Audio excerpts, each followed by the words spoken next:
within default. They've also talked about the issue of using some of these funds for NEL fund. They also talk about record high revenue for subnationals through FAC, and a couple of other things they reel out as some of the gains in that sense of the removal of some of these subsidies. But it's going to take a bit of time, just like you said, for it to come to fruition. And so Nigerians should just calm down in that sense. Does that argument make sense to you?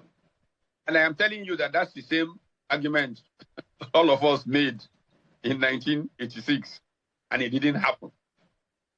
Because the lag, so-called J-curve, doesn't just, turn. We found that it didn't turn. And this is why I'm writing this book now, to show that it doesn't turn. Because we've not created entrepreneurship. We've not created markets. We have not raised production. As far as I know, Nigeria is not producing even to deal with the situation with food insecurity. Because there is insecurity in the land, the farmers are not going to the farms. Even many farmers have forgotten how to farm because insecurity has kept them away already for 7, 8 years from farming. So they don't even know how to farm anymore. So a massive program that begins to re-teach farming, provides incentives, provides security for these people to now grow, and systematically says, okay, look, there's hunger in the land. There's certain things if we focus on, it will take 5 years, but there are food crops that grow in 3 months. So let's take these legumes and massively support people, military protection, bang, in 3 months, food plenty. While they are eating, you are dealing with the other kinds of produce that we need to deal with. But just like Tifnubu and Co. would say, if they didn't have that same power right now, they would probably say the same thing. Oh, you should have. Remember when Tifnubu was giving his own idea on how to tackle insecurity and hunger under Bukwari. Bukwari was president then. Remember? Recruit 50 million youths into the army. All they will eat, cassava, gara, bado, awen. He's grown here, right? That was his own theory. Now he's there now. They are yet to recruit even half of the Runukus and send them into the farms because the farms are currently occupied by, they supposed to the senior citizens now, the terrorists. This is what the APC had to say to all of that, though. Felix Smoker. Do you apologize for some of the things you said? Apology for what? I mean, I said nothing. I simply, used Pat's own construction to, critique his announcement. I mean, for example, he likened this government to, Nazi Germany, to Hitler in Nazi Germany. That, I think, was completely unbecoming and unacceptable of a man in his standing.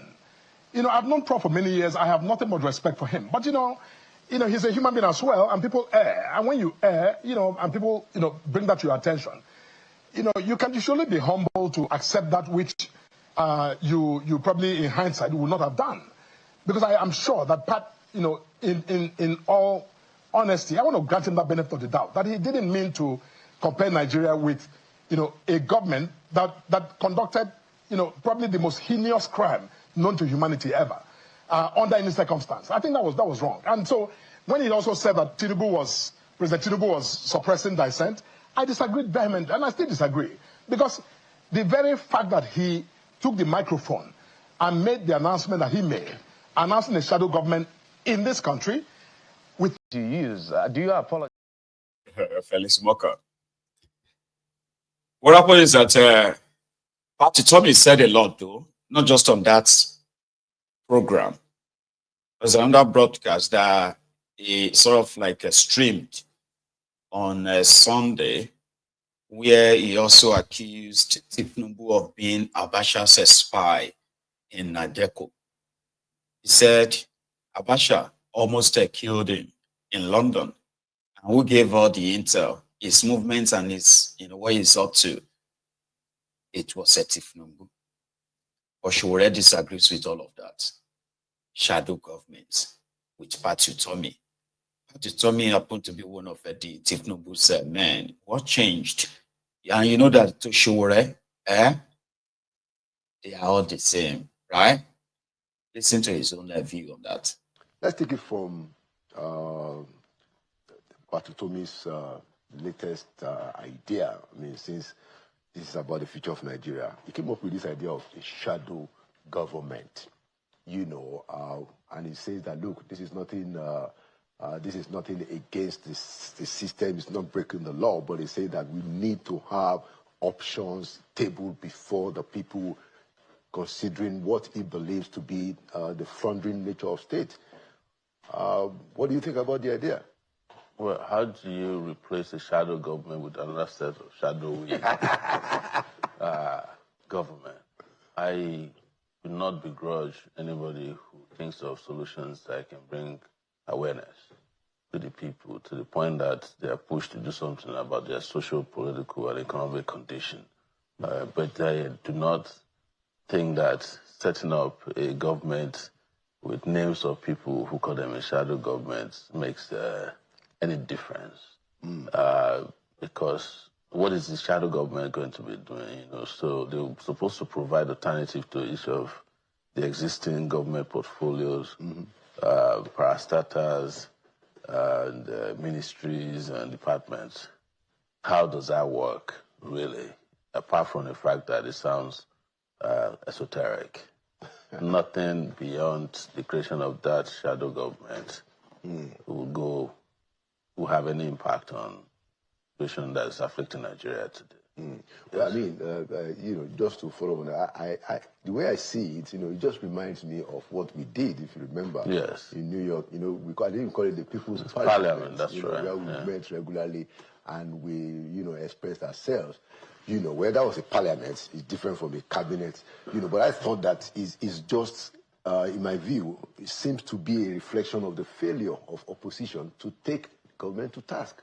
Well, I mean, if you look at it generally, it is a suitable match for parliamentary system of government, where actually those kind of government are somewhat recognized. Yes, but in the system that we're in, and to go back to what we did was to respond in diaspora to the decadence or the urgency of that time. Nigeria had no president. The guy who they claimed was president was sick and nobody knew his whereabouts. But in addition to that, we weren't just meeting, we were protesting. Yeah, so we had and we had allies at home who were helping out, who were doing a lot of media work. But I'm just saying, so that it doesn't sound like, I pour cold water on. My attitude towards this is that the government in place is already a shadow government. It does nothing. So to now go and create another superstructure named shadow government, that's my view, is not going to have any impact on what these guys are doing. Okay, so you don't see it as a reflection of the failure of opposition itself. What do you think? I see it as a reflection of the weakness of opposition. That their best response to what is wrong with Nigeria is to go and borrow an idea that they know cannot work. It's like, okay, we have been beaten down, we don't know what to do, but please, we are coming, and you fly something, and you could tell by how fast it came and disappeared that, it just didn't catch. See? So it's like, to show where it is more or less like a fooling around. Tackle this thing head on. If would not be opposition, right? It is a little bit kind of like a contradictory too, in my own opinion. I'm talking about Showore now, right? Showore wants opposition to prove that they are opposition. On the one hand, he is opposition too. So the idea of opposition coming together to now face this head on is not appealing to him. But that's what he's saying. Like, you see all this idea of shadow government, government, you know what I mean? Like, they are like, you know, they would never have any impact. You know, we're talking about Nigeria. So it's never going to, it's not as if to say the government of America would now say, oh, you know what? We're not going to deal with this druggie again. We're just going to deal with this group of people as the real government of Nigeria. It doesn't work that way. So I get it. But at the same time, going ahead, using your numerical strength, and the opposition showing that they are not weak or they don't want to remain weak, they are coming together. That should include all the oppositions, you know. I mean, you don't think so? Or Shore doesn't want to have anything to do with any of them, as much as it doesn't really have the numerical strength or the resources, you know, to take on these people. When I say resources, because you really need the number. So if people say I mean, if they say they are opposition that want to tackle Tifnubu and they don't want to come together, so it's still a distraction, right? Just like Shura put it too, it's more or less like a distraction. And Tifnubu's regime, which is more or less like a shadow government too, you know, it's not there, you can't see it. An irresponsible set of rogues, also entitled, lying mouth, they're not there. Nigeria is like, Nigeria currently have no government. I mean, like, you don't have any government. That's where it is like. You don't have president, you don't have anything. But there is somebody parading himself as one, making decisions as one. But there's so much disconnect, right? That some of you actually would know that you don't have any president. You know what I mean? Talking about how identity politics have destroyed Nigeria, I'm still referring back to Pat Utomi's, using Pat Utomi's words. That is not lying. Okay. Today, it has, maybe not just now, like I said, it all started from when this APC took over Nigeria. Identity politics became nationalized, right? And also weaponized by these rogues. We have been speaking or exposing the systemic ethnic profiling of the Igbos in Nigeria. Evidently, it is not a victim mentality, and a reminder too that the reason why somebody like myself will continue to shine a light on this is because, number one, the Igbos don't need anybody's sympathy, because so far so good, they have proven that they can actually handle, you know, they can handle their own challenges. So they don't need somebody like me. They don't need any validation from me. But because when you call something systemic, it simply means that it is, you know, it affects all of us. Because in the long run, right, the biases of those who are supposed to be neutral in administering a sort of like a governance, you know, system, what have you, in the country, the moment they become so compromised by their tribal, ethnic, religious, and other allegiances, then you have a problem within the system. And that's exactly what Nigeria has been suffering, a systemic ethnic profiling that evidently APC, Egbekegbe Tifnumbu, his wife, his, you know, people around, all these APC guys, you can easily tell about their obsession. Initially, people said the reason this has gotten to this stage is because an Igbo man wanted to be president of the contraption. That's the Peter Obi. But that is going to be like telling the half of the story. I just told you about how despicable that murderous, lifeless Bokwari was. The president of a country that should be uniting his own people is at the forefront of the dog whistle of why the Igbos have not learned their lesson. So the reason why I refer to that again is because it happened. So therefore, there's nothing called victim mentality, right? And from my own experience, those who have used their politics to weaponize tribal, ethnic, and religious differences to keep people divided, right? There will be a time that they are likely not going to see the same set of people they use as their scapegoats. And when they don't, then they will turn to another one. And that is what you call when the table turns. What happens when the Igbos are no longer part of Nigeria?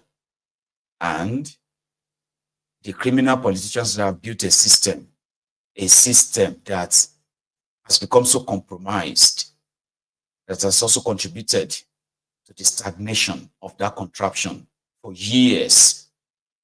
So there are those who deny it. They love to live in denial of it. But those people cannot kind of be forgiven because they actually know that these things exist. So that's why we call it a systemic. So systemic is not an individual thing. Systemic is when an action is taken and it can actually affect tens, hundreds, thousands of people. That is a systemic. That is something that nobody should sugarcoat because it is the same weapon.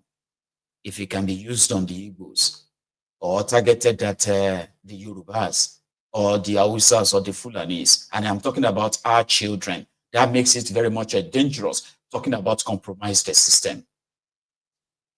So yesterday, when the JAMB registrar, Ishak Oloyede, burst into tears on the national television, regretting what they have done to these young people.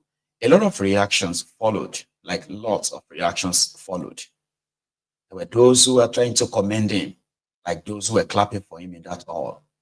To commend him for being so straightforward, or he's an honest, and because his history, especially since he became the registrar from when he was at the VC of University of Ilorin, Abi, what's that called? Right? So he's got the record of being prudent and also running JAMB.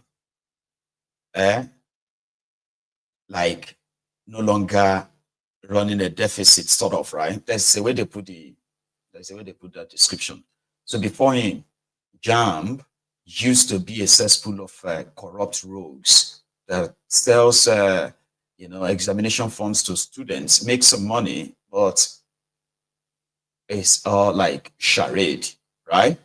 The credibility of such exams were always like put to question, corruption, credibility.